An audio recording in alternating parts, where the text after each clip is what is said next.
मित्रांनो नमस्कार. आपण हा जो नजारा बघताय ती आहे राष्ट्रपती भवनाच्या प्रांगणातील सर्वात सुंदर अशी बाग, जी आत्तापर्यंत मुघल गार्डन या नावाने ओळखली जात होती. आता तिचं नाव अमृत उद्यान असं ठेवण्यात आलेलं आहे. ही बाग जरी मुघल गार्डन म्हणून ओळखली जात असली तरी तिची निर्मिती ही इंग्रजांच्या काळामध्ये झालेली आहे. मात्र त्यांना ही जी कल्पना सुचली ती पृथ्वीवरचा स्वर्ग ज्याला म्हणता येईल, त्या काश्मीरमध्ये ज्या मुघल बागा आहेत त्या मुघल बागा आणि ताजमहलच्या परिसरामध्ये असलेली बाग, यावरून या बागेची कल्पना सुचली. ह्या बागेचं निर्माण इंग्रजांनी केलं आणि तिला नाव मुघल गार्डन असं देण्यात आलं. देशामध्ये अतिशय सुंदर असलेल्या या बागेचं डिझाईन प्रसिद्ध वास्तुकार एडविन लुटियस यांनी केलं. या उद्यानाचे प्रमुख 4 भाग आहेत. पहिला भाग म्हणजे मुख्य लॉन्स. यामध्ये अतिशय सुंदर असं लॉन आहे आणि प्रमुख भाग या लॉननं व्यापलेला आहे. या बागेचा दुसरा भाग आहे गोलाकार भाग, ज्यामध्ये गोलाकार कारंजी, पाण्याचे फवारे, डान्सिंग फवारे अशा प्रकारचं रचना यामध्ये करण्यात आलेली आहे. या बागेचा तिसरा जो भाग आहे त्याला हर्बल गार्डन म्हणतात. हर्ब म्हणजे छोटी छोटी झाडं, मध्यम अशी झाडं, हजारो अशी झाडं आपल्याला या बागेमध्ये दिसतात, ज्याला सुंदर असा आकार देण्यात आलेला आहे. प्रेक्षकांचं मन ही बाग बघताना, ही झाडं बघताना मोहून जातं.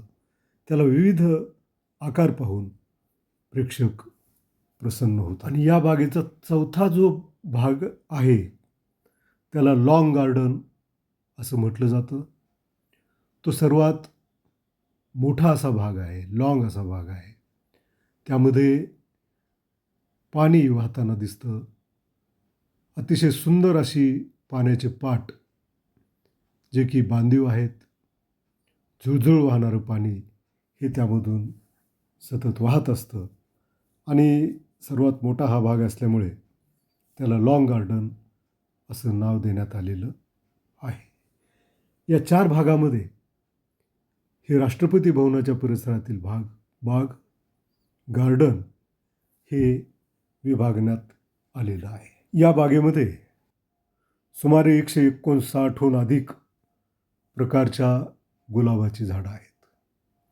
लाल गुलाब, पिवळा गुलाब, वेगवेगळ्या रंगाचे अतिशय मनमोहक असे गुलाब या बागेमध्ये आपल्याला बघायला मिळतात. त्याचबरोबर असंख्य अशी दुर्लभ फुलं या बागेमध्ये आपल्याला बघायला मिळतात. त्यामध्ये नेदरलँडहून आणलेले ट्युलिप हे या बागेचं वैशिष्ट्य आहे. ब्राझीलमध्ये आढळणारे ऑर्किड्स हे देखील या बागेमध्ये मोठ्या प्रमाणावर आपल्याला दिसतात. त्याचप्रमाणे जपानचे चेरी ब्लॉसम हे देखील प्रेक्षकांचं लक्ष वेधून घेतात. अशी विविधांगी फुलांनी सजलेली ही बाग बघणं हे खरोखरच आनंददायी असतं, मन प्रसन्न करणारं असतं. ही बाग केवळ फेब्रुवारी आणि मार्चमध्ये सर्वसामान्य नागरिकांना बघण्यासाठी उपलब्ध असते. यावर्षी AISTFच्या वतीनं शिक्षकांच्या मोर्चासाठी जेव्हा फेब्रुवारीमध्ये दिल्लीला जाण्याचा योग आला, तेव्हा आम्ही या बागेला भेट दिली. त्याची ऑनलाईन बुकिंग आपल्याला करावी लागते आणि ज्या दिवशी आपला नंबर येईल त्या दिवशी ही बाग बघण्यासाठी आपल्याला सोडण्यात येतं. हजारो प्रेक्षक, भारतभरातून आलेले, वेगवेगळ्या राज्यामधून आलेले हजारो लोक ही बाग बघून मन त्यांचं प्रसन्न होतं.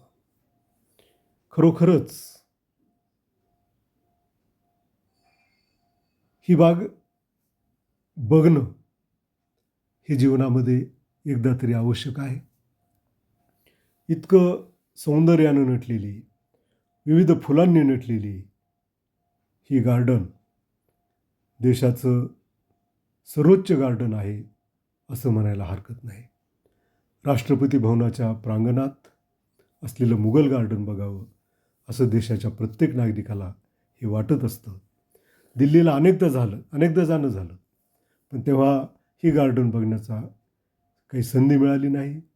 मात्र यावर्षी फेब्रुवारीमध्ये ही बाग बघता आली आणि अतिशय प्रसन्नता वाटली, आनंद वाटला. या बागेला पुन्हा पुन्हा भेट द्यावी असं हे सौंदर्य स्थळ आहे, निसर्गरम्य असं ठिकाण आहे.